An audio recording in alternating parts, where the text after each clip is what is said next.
Assalamualaikum warahmatullahi wabarakatuh. Perkenalkan, saya Siti Arinia Alatia dari Prodi Pendidikan Sosiologi Antropologi, Fakultas Keguruan dan Ilmu Pendidikan, Universitas 11 Maret. Di sini saya akan menjelaskan terkait dengan peran antropologi dalam memahami keberagaman masyarakat. Video ini saya buat untuk memenuhi tugas praktikum yang ketiga mata kuliah Teknologi Pembelajaran. Nah, kalian tahu nggak apa itu antropologi dan bagaimana peranannya? Dan kalian tahu nggak sih kalau antropologi itu salah satu peranannya dapat untuk memahami keberagaman masyarakat? Bagi kalian yang nggak tahu, kalian simak baik-baik ya video saya ini. Oke.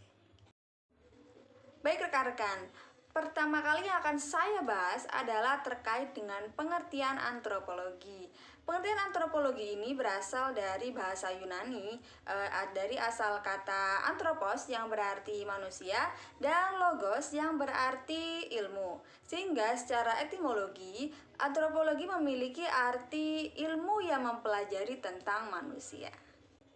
Menurut Kunchoro-Ningrat, antropologi merupakan sebuah ilmu yang mempelajari tentang umat manusia pada umumnya dengan cara mempelajari bentuk fisik, warna, masyarakat, dan kebudayaan yang dihasilkan. Ruang lingkup antropologi sendiri sangatlah luas, seperti manusia sebagai makhluk fisik, manusia pada masa prasejarah, dan manusia sebagai makhluk yang berbudaya.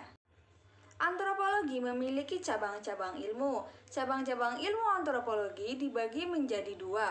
Yang pertama adalah antropologi biologi dan antropologi sosial budaya. Antropologi biologi dibagi menjadi dua, yakni paleoantropologi dan antropologi fisik. Sedangkan antropologi sosial budaya dibagi menjadi empat, yakni arkeologi, prasejarah, etnolinguistik, dan etnologi. Oke, pembahasan selanjutnya adalah terkait masyarakat dan keberagaman. Pertama-tama kita akan membahas tentang masyarakat dulu kali ya. Masyarakat kan pasti udah pernah dengar kan kata-kata masyarakat gitu loh. Tapi kalian tahu gak sih sebenarnya apa arti masyarakat sendiri gitu loh? Dan sebenarnya masyarakat tuh punya ciri-ciri loh, tapi kalian tahu nggak? Oke, bakal aku kasih tahu di sini. Pengertian masyarakat dalam bahasa Inggris, masyarakat berasal dari kata society yang berarti kawan, sedangkan menurut ilmu sosial, definisi masyarakat ini tuh diperlihatkan atau disampaikan melalui para ahli. Salah satunya adalah Kunchoro-Ningrat. Kunchoro-Ningrat ini mendefinisikan bahwa masyarakat merupakan sekumpulan manusia yang saling berinteraksi dan saling bergaul. Sedangkan menurut Selo Sumarjan, masyarakat merupakan orang-orang yang hidup bersama dan menghasilkan sebuah kebudayaan. Sedangkan menurut Emil Durkheim selaku pencetus sosiologi modern, masyarakat merupakan suatu kenyataan objektif dari pribadi-pribadi yang merupakan anggotanya. Nah, selanjutnya adalah ciri-ciri masyarakat. Menurut Surjono Sukanto selaku ahli antropologi Indonesia, masyarakat itu memiliki ciri-ciri yang khas. Yang pertama itu adalah memiliki atau hidup berkelompok. Karena manusia itu merupakan makhluk sosial dan tidak dapat hidup sendiri, maka karena ketidakmampuan itu membuat masyarakat akhirnya terdorong untuk hidup berkelompok. Nah, yang kedua adalah melahirkan kebudayaan. Karena manusia hidup berkelompok, akhirnya mereka berusaha mencari jalan untuk memenuhi kebutuhan hidupnya melalui gagasan-gagasan atau pikiran yang mereka bangun dan melahirkan sebuah kebudayaan sehingga diturunkan dari generasi ke generasi. Yang ketiga adalah mengalami perubahan. Perubahan ini merupakan sebuah bukti bahwasannya manusia atau masyarakat itu bersifat dinamis. Dan perubahan ini mengisyaratkan bahwa manusia yang hidup berkelompok melakukan penyesuaian diri terhadap perkembangan dan perubahan. Selanjutnya adalah berinteraksi. Berinteraksi merupakan hal yang paling dasar dalam sebuah masyarakat. Karena dengan berinteraksi ini, masyarakat menghasilkan atau membentuk sesuatu entitas sosial yang hidup. Selanjutnya terdapat kepemimpinan. Kepemimpinan ini merupakan sebuah bentuk dari adanya peraturan yang diberlakukan di suatu wilayah.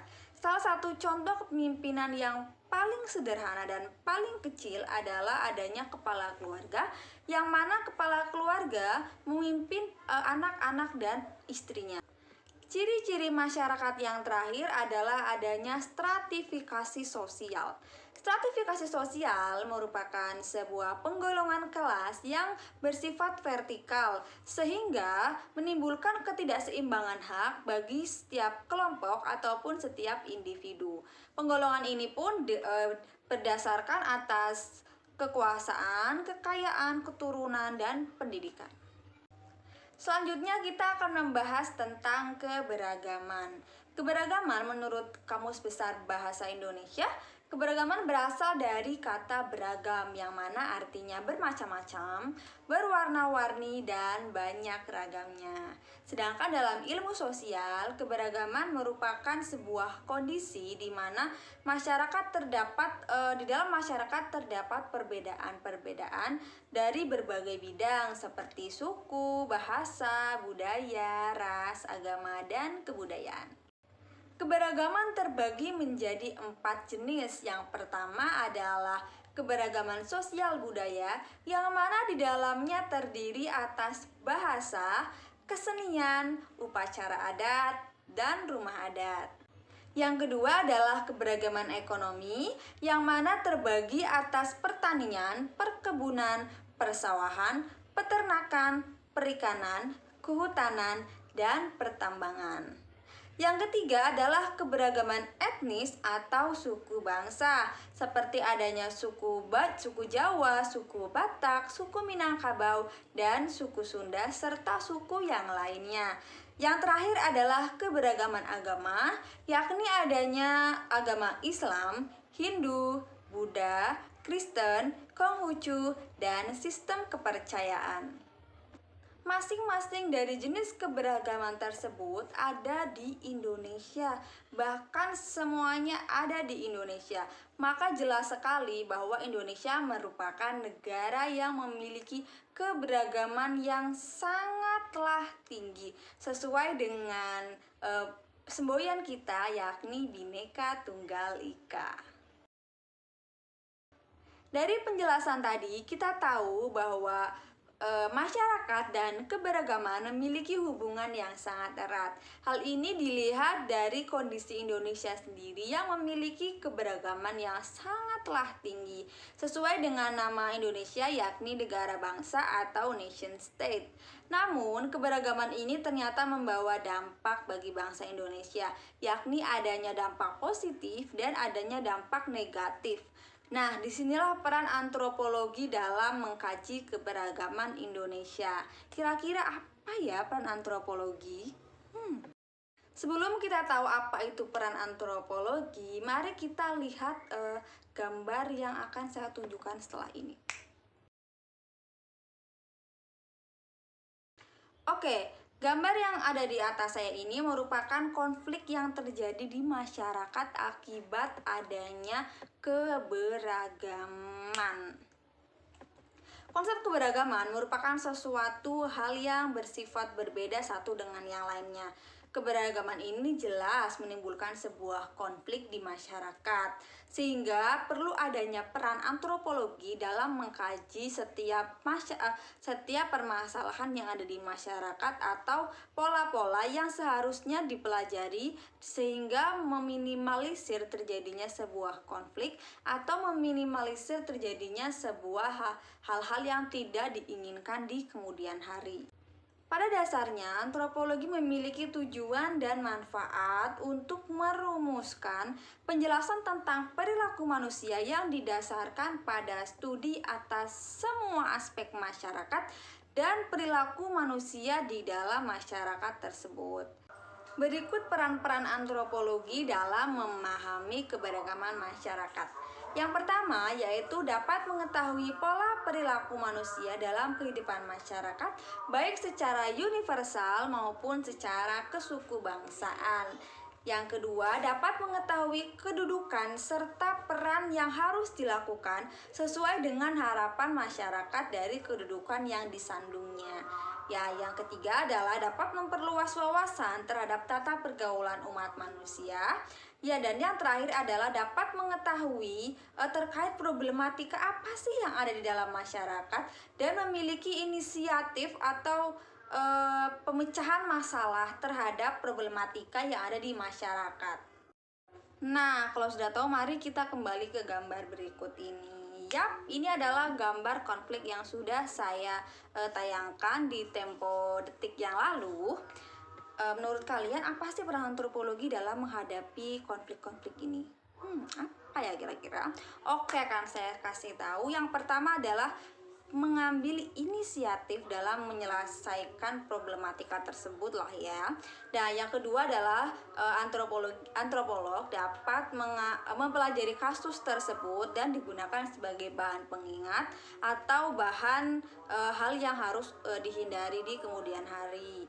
Nah, yang ketiga adalah memberikan pemahaman terkait konflik adalah sebuah hal yang wajar di dalam masyarakat dan akan terus terjadi di masyarakat, mengingat bahwa masyarakat Indonesia adalah masyarakat yang amat sangat majemuk dan beragam, sehingga adanya konflik merupakan hal yang wajar atau perlu kita siasati bagaimana caranya untuk tidak terulang kembali konflik tersebut.